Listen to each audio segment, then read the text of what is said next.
Secret agent അദ്ദേഹം തോക്ക് കണ്ടിട്ടുണ്ട്. അത് ശരിക്കുള്ള ഒരു എന്താ പറയാ നോർമൽ മറ്റേ ഷൂട്ട് ചെയ്യുന്ന മറ്റേ സാധനം എന്നല്ല, ഒറിജിനൽ തോക്കാണ്. അതിന് ലൈസൻസും ഇല്ല. അതാണ് നമ്മുടെ തോക്ക്. നിങ്ങൾക്ക് എല്ലാവർക്കും സംശയം ഉണ്ടോ ബാലേരയിൽ തോക്കുണ്ടോ?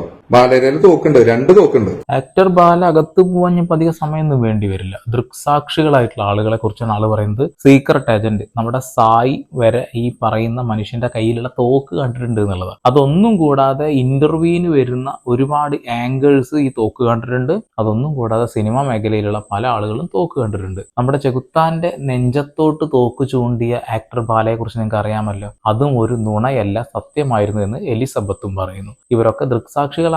അതുകൂടാതെ ആറാട്ടനും ദൃക്സാക്ഷിയായിട്ടുണ്ട്. അപ്പോൾ ആക്ടർ ബാലയുടെ ആ ഒരു നുണകളെല്ലാം ഇവിടെ പൊളിഞ്ഞ് പാളീസാവാൻ പോവുകയാണ്. ദുട്ടുണ്ടെന്ന് കരുതിയിട്ട് ഇവിടെ പിടിച്ചു നിൽക്കാൻ കഴിയുമെന്നുള്ള തെറ്റിദ്ധാരണ ഉണ്ട് എങ്കിൽ പൊന്നു മോനെ ബാലച്ചേട്ടായി, നിങ്ങൾ ഒരു വലിയ വിഡ്ഢിത്തരമാണ് കാണിച്ചുകൊണ്ടിരിക്കുന്നത്.